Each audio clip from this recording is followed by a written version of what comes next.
Irmãos, irmãs, muito queridos, a cada dia nós contemplamos um Deus criador e criativo, um Deus que nunca faz nada nem ninguém igual, porque cada coisa, a mínima formiga desse mundo, foi pensada e moldada pelo Criador como única. E se é assim com as formigas, muito mais ainda conosco, filhos e filhas dele, em cuja carne o seu próprio Filho se encarnou um dia. Então esse Deus criador e criativo vai também ao longo do caminho da vida e do tempo e do mundo, sugerindo e chamando homens e mulheres para muitas formas de missão e de serviço. Se nós formos olhar a história do cristianismo, para não olhar nem antes e nem fora dele, mas se nós formos olhar a história do cristianismo, Deus de mil maneiras vai se manifestando, chamando, suscitando dons, carismas, ministérios, e isso é sinal da fecundidade de Deus. Certamente o carisma Missão Maria de Nazaré é também expressão da criatividade de Deus. Na idade de vocês e naquilo que cada um já fazia no mundo, haveria outras coisas que fazer se não fossem membros da Missão Maria de Nazaré. Coisas boas e coisas ruins. Mas Deus quis que um dia na história do mundo e da igreja e da nossa igreja particular, nascesse e crescesse o carisma Missão Maria de Nazaré. Por isso Deus, também nessa Eucaristia, reconhecido por nós com gratidão, como aquele que nos tendo chamado, merece também o nosso louvor e todo o nosso sentimento grande de reconhecimento por esse bem que Ele tem feito a nós através da Missão Maria de Nazaré. E é melhor ainda quando a gente percebe que um carisma, e eles são importantes também, mesmo que fossem carismas para dentro, né? Mesmo que fossem carismas assim, exclusivamente espirituais ou de vida interior, já seriam preciosos por isso, porque nós também temos que crescer, apesar das ocupações muitas que temos, também temos que crescer na vida interior.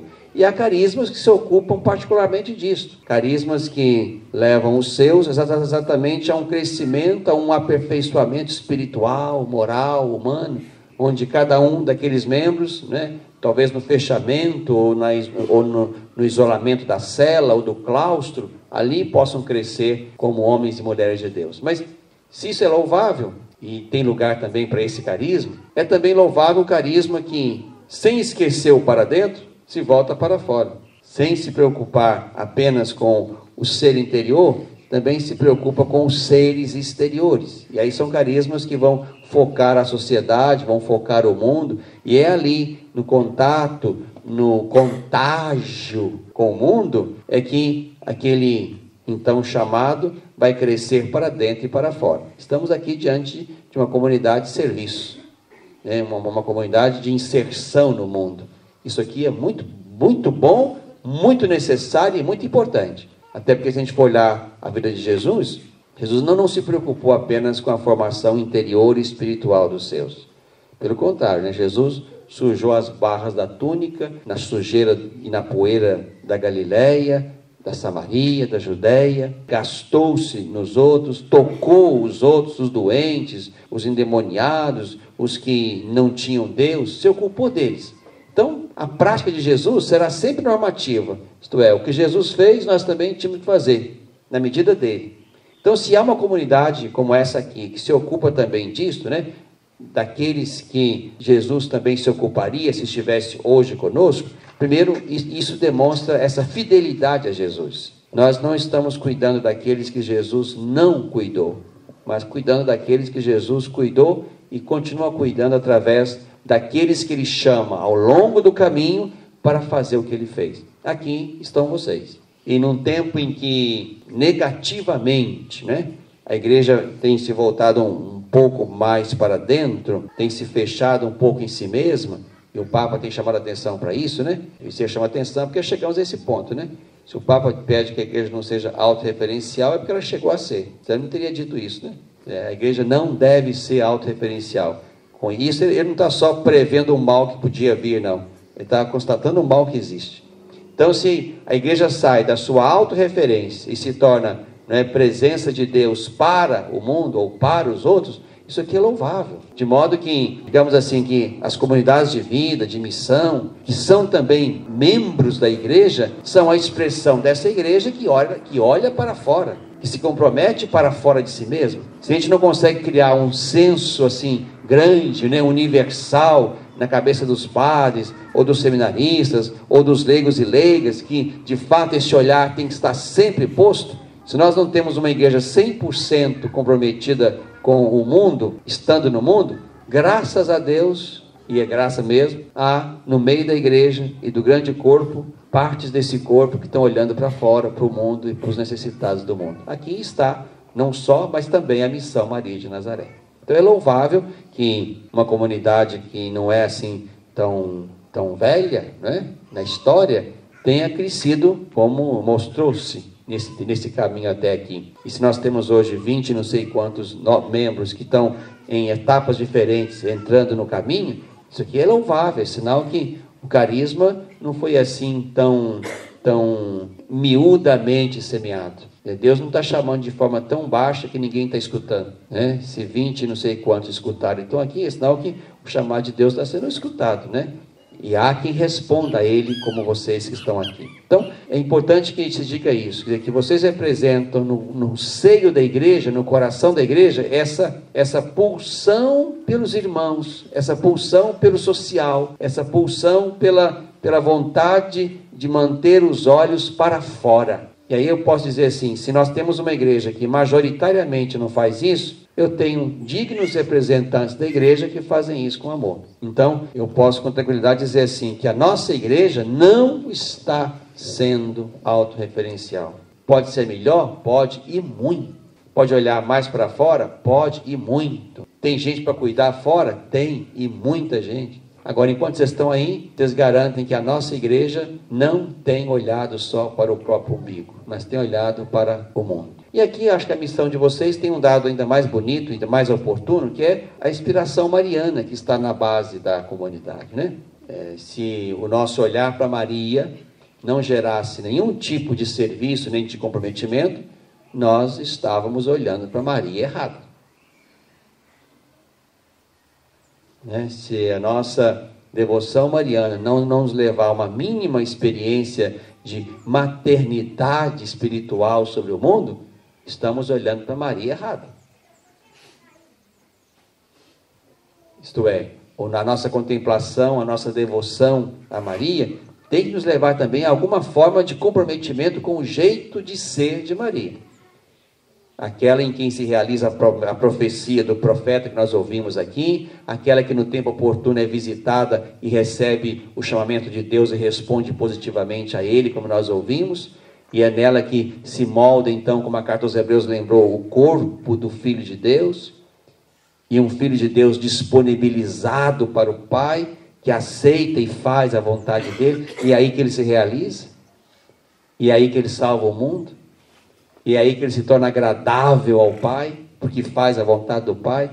Esse trecho da carta aos Hebreus é muito bonito. Aí somos chamados a olhar esta Maria aí, pela qual o Verbo se encarna, e pela qual, né, o Verbo encarnado não só toma a carne de Jesus, o seu Filho, mas também toma a carne de todo ser humano. Isso aqui é muito importante. A encarnação, ela não se resume e nem se restringe à pessoa humana de Jesus. Ele é, digamos assim, por excelência, a encarnação de Deus. Mas na carne de Jesus, Deus assume toda a carne humana. O concílio fala isso. É por isso que, se a carne humana fosse só humana, eu podia dispor dela como eu disponho de outra carne qualquer. Do porco, da vaca, do gato, do pombo, do pardal. Agora, é porque essa carne, além de ser humana, ela é recheada da presença misteriosa do Verbo de Deus, é que essa carne humana tem que ser cuidada. E o cuidado com a carne humana merece elogio e recompensa, e o descuido com a carne humana merece castigo e um olhar de reprovação de Deus, no sentido de que não se pode passar, né, com um olhar sobre a carne humana ferida e achar que isso aqui não nos diz respeito. Porque naquela carne humana ferida também habita misteriosamente o Verbo de Deus. Por isso que todo tipo de engajamento social da igreja, ou serviço social da igreja, tem isso aqui como motivação. Nós não fazemos para fazer gracinha, para fazer campanha, para criar estratégia de boa vizinhança. Não. E se fazemos isso, estamos fazendo errado. Os políticos fazem isso. Por isso que tem pouco valor, às vezes, o que eles fazem, né? Você nunca sabe se um bem ali é um bem que é motivado pela presença do verbo naqueles que eles assistem, ou se é um bem para conseguir um votinho a mais, uma simpatia a mais, um recursinho a mais. Então, não é todo bem que serve. Quer dizer, o bem que eu faço pensando naquele verbo de Deus que habita aquela pessoa, e é por isso que eu intervenho para fazer algo por ela, esse aqui é o bem que tem Deus como autor. Então, sim, aqui temos uma comunidade que se dedica a isso e cresce. Deus seja louvado, então, por esse carisma. O mais importante, termino, é que, de fato, sempre tenhamos presente, e essa é uma palavra que não está no texto de hoje que lemos, mas está um pouco no texto que segue, quando Maria vai visitar Isabel, exatamente o texto que vem depois do que lemos, né? A palavra apressadamente deveria também nos incomodar grandemente, porque esse é o advérbio que se usa para falar do modo como Maria foi visitar Isabel, a sua parenta. Maria foi apressadamente. Tem coisa que não pode esperar, né? Se o remédio chega no dia seguinte já pode achar o defunto esticado lá no caixão, porque o remédio chegou um dia atrasado, não é? Se a visita chegou um dia atrasada, pode ser que ali já partiu quem queria. Partiu não só para a morte, mas partiu para outro lugar, aquele que queria talvez falar conosco no dia anterior. Então, assim, a atitude, ou esse advérbio apressadamente, deveria servir para toda a nossa forma de praticar o bem. Você não dá para esperar. Enquanto eu estou falando isso aqui, e literalmente, quando eu estou falando, eu estou pensando que o Eduardo falava comigo antes daqui, né? Que assumissem a casa das meninas, né? Falando nisso, eu estou pensando assim, eu estou falando e estou pensando.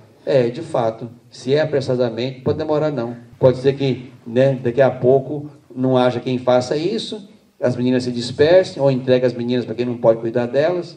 E tem que pensar assim, Maria foi apressadamente. Talvez até tenha feito aquilo que humanamente não fosse tão correto. Para uma mulher grávida, talvez não fosse tão bom assim andar no lombo de um burrinho tanto tempo para chegar lá onde é que ela chegou, né? E para uma mulher grávida ela ficou lá um tempo com Isabel, até que Isabel tivesse um neném, pelo menos 3 meses ou 4. 4 meses de gravidez, eu não sei se é coisa boa andar de burro ou andar a pé para chegar onde ela estava até em Nazaré, né?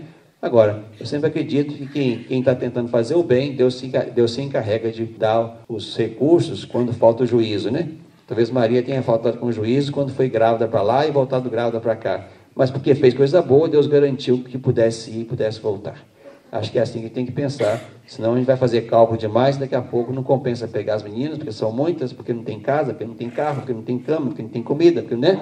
Então não vão pegar não. Bom, não fizemos o bem, e é mais fácil que Deus esteja conosco porque fizemos o bem, arranjando nossos desarranjos, do que não ter feito o bem achando que a gente não devia tê-lo feito. Então, que a Santíssima Virgem nos ajude vocês particularmente, e o mais importante é que ela lá no céu nos ajude a ser apressados na prática do bem. Algumas coisas não podem esperar, e muitos irmãos se foram, porque demorou demais a ajuda dos outros irmãos, ou pior ainda, demorou demais a ajuda da igreja.